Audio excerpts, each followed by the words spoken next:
வணக்கம். இன்றைய முக்கிய சர்வதேச பாதுகாப்பு செய்திகள். ஜம்மு காஷ்மீரின் 2 இடங்களில் அடுத்தடுத்து தீவிரவாதிகள் தாக்குதல் நடத்திய நிலையில் எல்லையில் இராணுவ தளபதி ஜெனரல் மனோஜ் பாண்டே அவர்கள் ஆய்வு செய்கிறார். காசா முனையில் உள்ள அகதிகள் முகாம் மீது இஸ்ரேல் விமானப்படை தாக்குதல். அமெரிக்காவின் எந்த பகுதியையும் தாக்கக்கூடிய அளவிற்கு திறன் பெற்ற அணு ஆயுத ஏவுகணையை வடகொரியா சோதனை. கடந்த 5 மாதங்களுக்கு பிறகு முதல் முறையாக வடகொரியா குவேசாங் 18 அப்படிங்கிற ஒரு ஏவுகணையை சோதனை செஞ்சுருக்காங்க. இந்த ஏவுகணை கண்டம் கண்டம் பாயக்கூடிய ஒரு ஏவுகணையாக இருக்குது. இது அமெரிக்காவுடைய எந்த ஒரு பகுதியையும் தாக்கக்கூடிய அளவில் வடிவமைச்சிருக்காங்க. வடகொரியாவுடைய அதிபர் கிம் ஜாங் உன் அவர்கள் குறிப்பிடுறப்ப அணு ஆயுதத்தை வச்சு எங்களை மிரட்டினா நாங்கள் அணு ஆயுதத்தை ஏவுறதுக்கு தயங்க மாட்டோம் அப்படிங்கிற மாதிரி குறிப்பிட்டிருக்காங்க. கடந்த சில ஆண்டுகளாக அமெரிக்கா மற்றும் தென்கொரியா இடையிலான உறவு அப்படிங்கிறது நாளுக்கு நாள் நெருக்கமாயிட்டே போகுது. அந்த பகுதியில் கொரிய தீபகற்பத்தில் இந்த 2 நாடுகளும் இணைந்து போர் பயிற்சியில் ஈடுபடுறாங்க. மேலும் அந்த பகுதியில் இராணுவ நடவடிக்கையிலையும் கணிசமான அளவுக்கு உயர்த்தியிருக்காங்க. இது வடகொரியாவை தொடர்ந்து கோபப்படுத்துது. இந்த ஒரு சூழ்நிலையில் தான் வடகொரியா இப்போ அணு ஆயுதத்தை சோதனை செய்து பார்த்துருக்காங்க. இஸ்ரேல் இராணுவம் காசா பகுதியை குறிவைத்து மிகவும் கொடூரமான முறையில் தாக்குதல் நடத்த ஆரம்பிச்சிருக்காங்க. ஏற்கனவே பார்த்தோன்னா தெற்கு காசாவில் மட்டும்தான் இந்த தாக்குதலை தீவிரப்படுத்தியிருந்தாங்க. இப்போ மத்திய காசாவில் இருக்கக்கூடிய ஒரு அகதிகள் முகாம் மேலே இஸ்ரேலினுடைய விமானம் ஒரு தாக்குதல் நடத்திருக்கு. இந்த தாக்குதலில் 70 பேர் பலியாக இருக்கிறதாகவும் அந்த பகுதிகளில் இருந்த வீடுகள் எல்லாமே அழிக்கப்பட்டிருக்கிறதாகவும் ஹமாஸ் வெளியிட்ட தகவல் குறிப்பிடப்பட்டிருக்கு.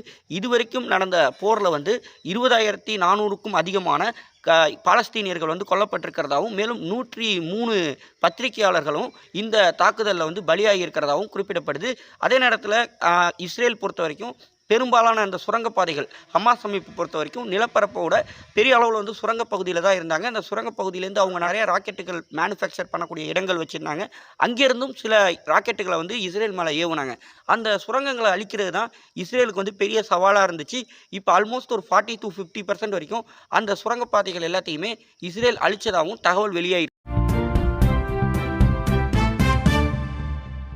ரஜோரி செக்டாரினுடைய டேராக்கி கலி பகுதியில் கடந்த டிசம்பர் 21ஆம் தேதி நடந்த தாக்குதலில் 4 வீரர்கள் பலியாகியிருந்தாங்க.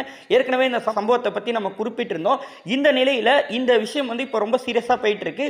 அந்த பகுதிக்கு காஷ்மீரினுடைய அந்த ரஜோரி செக்டாருக்கு நம்முடைய இராணுவ தளபதி ஜெனரல் மனோஜ் பாண்டே அவர்கள் பார்வையிட்டு ஆய்வு மேற்கொள்ள இருக்கிறாங்க.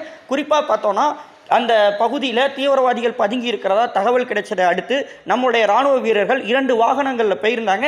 அந்த வாகனத்தை குறிவைத்து தீவிரவாதிகள் நடத்தின தாக்குதலில் 2 வாகனங்கள் மற்றும் அதில் பயணித்த 4 வீரர்கள் பலியாக இருந்தாங்க. இந்த பகுதியில் தீவிரவாதிகள் பதுங்கி இருக்காங்க. அவங்கள தேடுதல் வேட்டையை தீவிரப்படுத்தியிருந்தாங்க. 48வது ராஷ்டிரிய ரைஃபிள்ஸ் பிரிவை சேர்ந்தவர்கள் இந்த பணியில் ஈடுபடுத்தப்பட்டிருந்தாங்க. ஸோ இதற்கு அடுத்து இன்னொரு இடத்துல நடந்த தாக்குதலில் பொதுமக்கள் 3 பேர் பலியாக இருந்தாங்க. ஸோ இந்த விஷயங்கள் கடந்த சில மாதங்களாக அந்த பகுதியில் எந்த தாக்குதலும் இல்லாமல் அமைதியாக இருந்துச்சு. மறுபடியும் இப்போ தீவிரவாதிகள் தாக்குதல் ஆரம்பிச்சிருக்காங்க. இதையடுத்து அந்த பகுதிகளில் இன்டர்நெட் சேவை முடக்கப்பட்டிருக்கு. இராணுவம் தீவிர தேடுதல் வேட்டையிலையும் ஈடுபட்டிருக்காங்க. அமெரிக்காவுடைய நேஷனல் ஜியோஸ்பாட்டிக்கல் இன்டெலிஜென்ஸ் ஏஜென்சி வெளியிட்ட அறிக்கையில் என்ன குறிப்பிட்டிருக்காங்கன்னா, அதிகரித்து வரும் சீனாவுடைய தொழில்நுட்பங்கள் மற்றும் அவங்களுடைய ட்ரோன் டெக்னாலஜி குறிப்பாக இந்தியாவிற்கு எதிர்காலத்தில் மிகப்பெரிய த்ரெட்டனிங் ஏற்படுத்தலாம் அப்படிங்கிற மாதிரி குறிப்பிட்டிருக்காங்க. சீனாவுடைய 2 WZ-8 ராக்கெட் ப்ரப்பல்டு ரெசோனன்ஸ் ட்ரோன்ஸை ஷாங்காய் பகுதியிலேருந்து 350 மைல்ஸில் இருக்கிறத சேட்டலைட் புகைப்படங்கள் உறுதிப்படுத்தியிருக்கு. இந்த ட்ரோன்ஸ் மூலமாக தாய்வானை சுற்றி இருக்கக்கூடிய அமெரிக்காவுடைய போர்க்கப்பல்கள் மற்றும் அந்த பகுதியில் இருக்கக்கூடிய அமெரிக்க இராணுவ தளவாடங்களை தாக்கி அழிக்கக்கூடிய அளவில் அதை வடிவமைச்சிருக்காங்க. மேலும் இந்தோ பெசிபிக் ரீஜன் முழுக்க இந்தியா உட்பட அந்த பகுதியில் எந்த இடத்தையும் கண்காணிக்கக்கூடிய வகையில் அவங்களுடைய ட்ரோன் அமைப்புகள் இருக்கிறதா குறிப்பிட்டிருக்காங்க.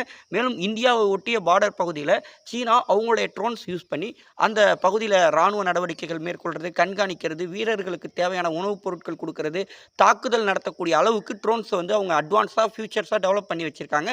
அதே நேரத்தில் நமக்கு ஆப்போசிட்டாக இருக்கக்கூடிய பாகிஸ்தான் பார்த்தோன்னா இன்டர்நேஷ்னல் பார்டர்ஸில் தொடர்ந்து போதைப் பொருட்கள், ஆயுதங்கள், கள்ள நோட்டுகள் இத வந்து நம்ம பகுதியில வந்து போடுறாங்க. ஸோ நமக்கு எதிரான பாகிஸ்தான், சைனா 2 நாடுகளுமே ட்ரோன் டெக்னாலஜிஸ்ல வந்து ரொம்ப அட்வான்ஸா இருக்காங்க.